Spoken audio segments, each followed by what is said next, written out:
जय जगन्नाथ दोस्तों आज हम आए हैं जगन्नाथपुरी में। इस वीडियो में मैं आपको जगन्नाथपुरी के होल ट्रिप के बारे में बताऊंगा। यहाँ पर कैसे आना है, आप कहाँ पे रुक सकते हैं, यहाँ के होटल्स के बारे में, धर्मशाला के बारे में जानेंगे और वहाँ के खर्चे के बारे में भी थोड़ा जानेंगे। साथ ही यहाँ के कल्चर को हम एक्सप्लोर करेंगे। क्योंकि मैं आर्कियोलॉजिस्ट हूँ तो मैं अपने हर एक वीडियो में आर्कियोलॉजिकल सिग्निफिकेंस के बारे में और किसी भी प्लेस के हिस्ट्री के बारे में जानने की कोशिश करता हूँ, वहाँ के कल्चर के बारे में जानने की कोशिश करता हूँ और अपने वीडियोस में ब्रीफली वो इन्फॉर्मेशन देता हूँ। दोस्तों अगर आपने मुझे सब्सक्राइब नहीं किया है तो जल्दी से सब्सक्राइब कर दीजिए और चलिए वीडियो को करते हैं स्टार्ट। दोस्तों जगन्नाथपुरी 4 धामों में से महत्वपूर्ण धाम है और ये भारत के पूर्वी तट पर आता है। दोस्तों आप यहाँ ट्रेन से आ सकते हैं। नागपुर से ट्रेन से ये करीब 1100 किलोमीटर दूर है। आप रोड से आ सकते हैं। अगर आप एरोप्लेन से आना चाहते हैं तो बीजू पटनायक इंटरनेशनल एयरपोर्ट यहाँ से करीब 60 किलोमीटर की दूरी पर है। पुरी में होटल सी फेसिंग ही मिल जाते हैं और सस्ते में मिल जाते हैं। 2-3 हज़ार में आपको अच्छा होटल मिल जाएगा और आप भक्त निवास भी कर सकते हैं जो 1500 तक आपको एसी रूम मिल जाएगी। होटल में चेक इन करने के बाद पहले आप बीच पर आ जाइए। यहाँ पे बीच बहुत ही सुंदर है, आप यहाँ नहा सकते हैं, अलग अलग एक्टिविटीज़ कर सकते हैं। यहाँ पे बाइक राइड है और खाने के लिए बहुत से फ्रूट्स वगैरह मिल जाते हैं आपको। ये देखिए कैमल है, यहाँ पे कैमल राइड भी आप कर सकते हैं। नहाने के लिए ये बीच बहुत ही सेफ है, लेकिन आप ध्यान रखिए। लोगों को नहाता देख मैं भी पानी में कूद पड़ा। नहाने के बाद हम होटल गए, वहाँ पे खाना खाया। यहाँ पे रोटियाँ कम मिलती हैं दोस्तों, बड़ी मुश्किल से रिक्वेस्ट करने पर होटल वालों ने हमको ये दिए 2-2 सबको। होटल से बाहर निकलने के बाद ये बारात जा रही थी वहाँ पे।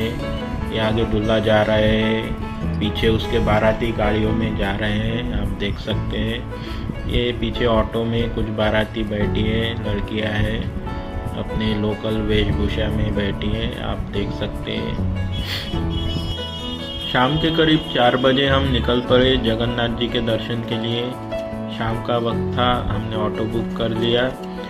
150 या 200 रुपये करीब ये ले लेते हैं मंदिर जाने के लिए, डिस्टेंस पे डिपेंड करता है। ये 20 या 30 रुपये दे के आप सवारी से भी जा सकते हैं शेयरिंग ऑटो में।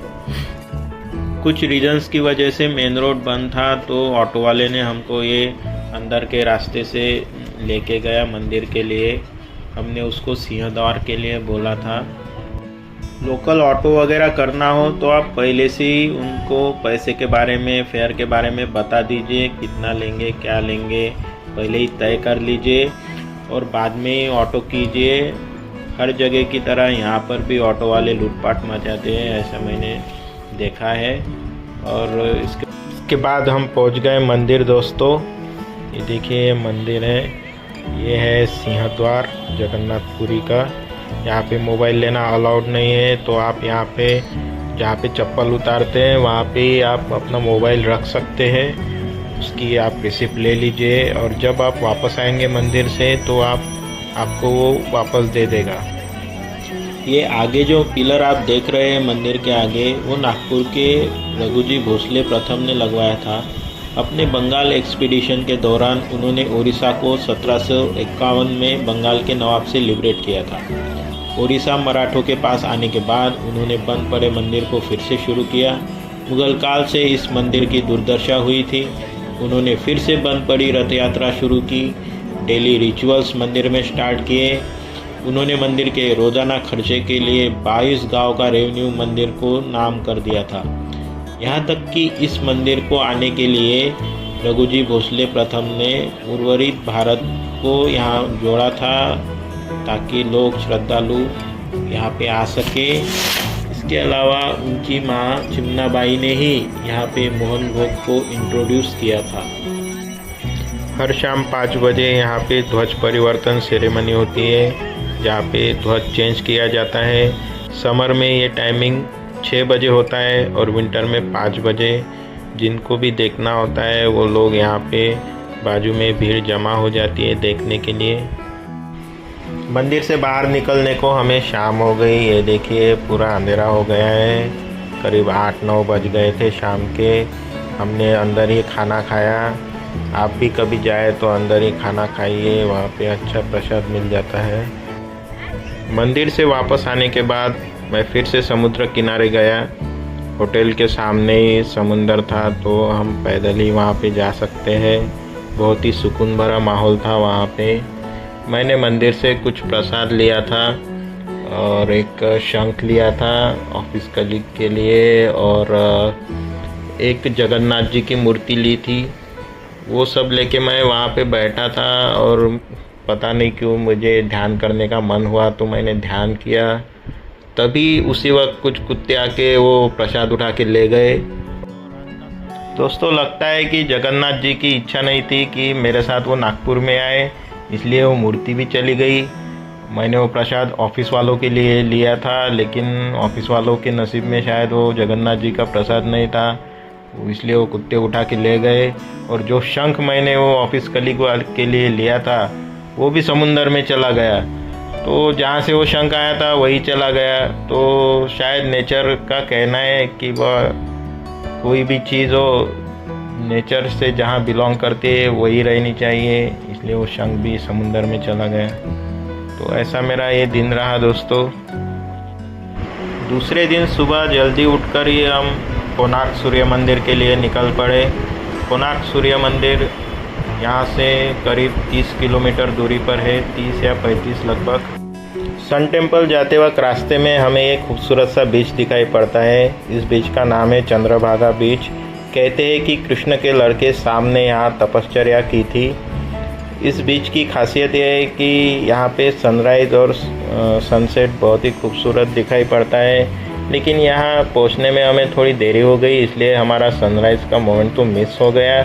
लेकिन यहाँ पे नज़ारे बहुत ही खूबसूरत थे दोस्तों, और रुकना तो यहाँ बनता था। कोणार्क सूर्य मंदिर पहुँचते पहुँचते हमें 11 बज गए सुबह के। रास्ते में दोनों तरफ ऐसी शॉपिंग लाइन्स है मंदिर जाते वक्त। यहाँ पे लोकल मार्केट है ये, यहाँ पे सभी चीज़ें आपको लोकली जो तैयार की जाती है वो दिख जाएंगी। यहाँ पे समुद्र में मिलने वाले शंख वगैरह, लोकल आर्टिसंस जो आर्टिफैक्ट्स बनाते हैं वो भी मिल जाएंगे, आप देख सकते हैं। मंदिर के करीब जाने से पहले ही दूर से ही हमें मंदिर का ग्रैंड स्ट्रक्चर दिखाई पड़ता है, आप देख सकते हैं। दूर से ही मंदिर भव्य और दिव्य दिखाई पड़ता है, उसके सामने नतमस्तक होने को मन करता है। आगे हमें लाइन में लग के ऐसे टिकट यहाँ पे सबमिट करनी पड़ती है। नॉमिनल टिकट है दोस्तों। ये स्ट्रक्चर जो है ASI द्वारा, यानी कि आर्कियोलॉजिकल सर्वे ऑफ इंडिया द्वारा संरक्षित है, तो ये नॉमिनल फीस यहाँ पे रहती है। इसको पे करके टिकट यहाँ दिखा के आप अंदर एंट्री कर सकते हैं।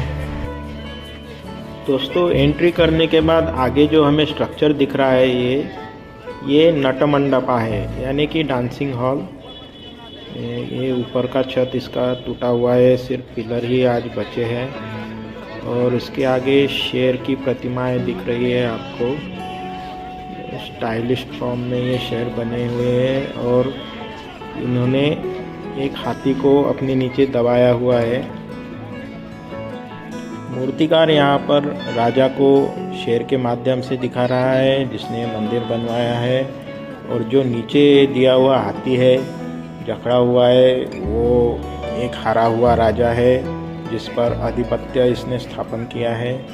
ऐसा डिपिक्शन हमें बहुत सी मंदिरों में दिखते हैं इंडिया में। दोस्तों, ये सामने जो स्ट्रक्चर आप देख रहे हैं, ये जगमोहन है मंदिर का, यानी कि प्रेयर हॉल। यह मंदिर 1250 में ईस्टर्न गंगा डायनास्टी के नरसिम्हा प्रथम इन्होंने बनवाया था। यह मंदिर कलिंगा स्टाइल ऑफ आर्किटेक्चर में बनाया गया है। यह नागर शैली का ही एक संस्करण है जो पूर्व भारत में देखा जाता है। दोस्तों, ये मंदिर एक चैरियट के आकार में बनाया गया है, यानी रथ के आकार में, और इसे 7 घोड़े ओढ़ रहे हैं। ये 7 घोड़े 7 दिनों को रिप्रेजेंट करते हैं। टोटल 24 इसको व्हील्स है आजू बाजू में, नॉर्थ एंड साउथ डायरेक्शन में ऐसे बड़े व्हील्स आपको दिखाई देंगे। इन बड़े व्हील्स की मदद से डे टाइम मेजर किया जाता था, जो कि एक्यूरेट मिनट में भी आता है। आप अभी भी डे टाइम इससे मेजर कर सकते हैं।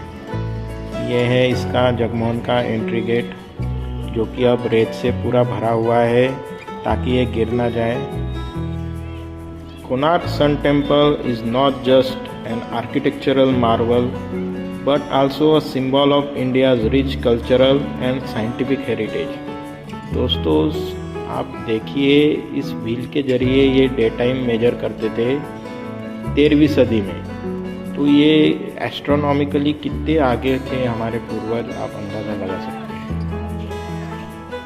मंदिर के साइड पैनल्स में विविध देवी देवताओं के चित्रण हमें दिखाई पड़ते हैं। ये इंडियन माइथोलॉजीज में से लिए गए हैं और इसमें अलग अलग देवी देवताओं, अप्सराओं की मूर्तियाँ यहाँ पे दिखाई पड़ती है हमें। ये बहुत से खंडर हुआ पार्ट यहाँ पे दिखाई पड़ता है।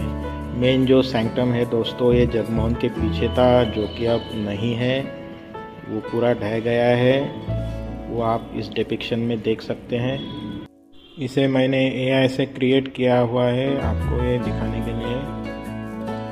इस मंदिर से निकलने के बाद मैंने इस मार्केट से बहुत सारी खरीदी की और चल पड़े अपने अगले डेस्टिनेशन की ओर। इसके बाद मैं पहुंचा लिंगराज मंदिर। 11वीं शताब्दी में निर्मित लिंगराज मंदिर भगवान शिव को समर्पित है।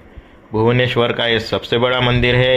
यहाँ शिव और विष्णु को हरिहर के रूप में पूजा जाता है। उन्हें एकत्रित यहाँ पे पूजा जाता है और ऐसा कहते हैं कि ये लिंगों का राजा है सभी।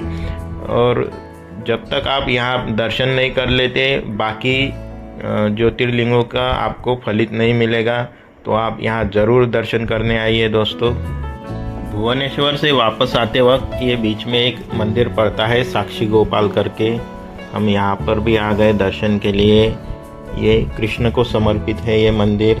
दूसरे दिन का ये हमारा आखिरी स्पॉट था और इसके बाद हम वापस चले गए पुरी में और मिलते हैं कल।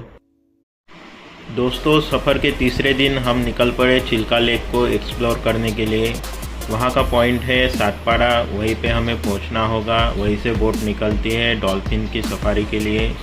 चलो चलते हैं दोस्तों। ये है बोर्डिंग पॉइंट। यहाँ से हमें बोट में सवार होना पड़ता है और हम निकल पड़े चिल्का लेक के लिए। और वहाँ पे एक आइलैंड है, वहाँ पे जाएंगे और डॉल्फिन देखेंगे। दोस्तों, चिल्का लेक एशिया का सबसे बड़ा खारे पानी का सरोवर है और वर्ल्ड में ये सेकंड लार्जेस्ट है। ये 1100 स्क्वायर किलोमीटर में फैला है। टोटल 3 डिस्ट्रिक्ट आते हैं इसमें, पुरी, खुर्दा और गंजम डिस्ट्रिक्ट। यहाँ आने के लिए आप OTDC का टूर पैकेज भी बुक कर सकते हैं। OTDC का टूर पैकेज थोड़ा सस्ता पड़ता है, वो 650 रुपये पर हेड आता है। अगर आप यहाँ डायरेक्ट आते हैं तो प्राइवेट जो बोटिंग वाले हैं थोड़े ज़्यादा पैसे ले सकते हैं, लेकिन 3 से 5 हज़ार तक आपको बोट मिल जाती है। लेकिन ये लोग एक फैमिली को एक ही बोट करने देते हैं। अगर आप अकेले आते हैं तो OTDC आपको बेस्ट रहेगा, वो पर हेड चार्जेस लगाते हैं। अगर 3-4 लोग हैं तो फिर एक बोट करने को पुराता है 3 से 5 हज़ार में। ये हम आ गए चिल्का सरोवर के गेट में। ये देखिए घना जंगल है यहाँ पे। दोस्तों, जब भी कभी बाहरी आक्रांताओं का आक्रमण होता था तो भगवान जगन्नाथ की मूर्ति यहीं पे छुपाने के लिए लाते थे। इस डेंस फॉरेस्ट में वो छुपाते थे उनको, जब तक कि खतरा टल नहीं जाता था और फिर से वो मंदिर में ले जाते थे। दोस्तों, झील के दूसरी तरफ ये बीच है जहाँ पे इंडिया एंड होता है। बहुत ही अच्छा बीच है, बहुत ही सुंदर बीच है ये। यहाँ खाना खा के हम निकल पड़े डॉल्फिन देखने के लिए। दोस्तों, 1.5-2 घंटे हमने सर्च किया लेकिन हमको डॉल्फिन दिख ही नहीं रहे थे। लास्ट में ये बंदा हमें लेके गया एक जगह पे जहाँ पे हमें डॉल्फिन दिखे। फिर बहुत तरस गए थे हम डॉल्फिन देखने के लिए, पर लास्ट में वो दिख गए। ये देखिए दोस्तों, इसमें डॉल्फिन आप देख सकते हैं। ये मेरे दोस्त ने उसके मोबाइल में कैप्चर किया था। मेरे इसमें तो नहीं हुआ। तो फिर डॉल्फिन देख के हम निकल पड़े वापस पुरी के लिए। अब ये हमारी रिटर्न जर्नी स्टार्ट हो गई है। रिटर्न जाने के लिए भी 1-1.5 घंटा आपको लगता है सातपाड़ा पॉइंट पे जाने के लिए। तो दोस्तों कैसी लगी आपको मेरी ये जर्नी, आप कमेंट करके ज़रूर बताइए और लाइक शेयर सब्सक्राइब करना ना भूलें। Thank you.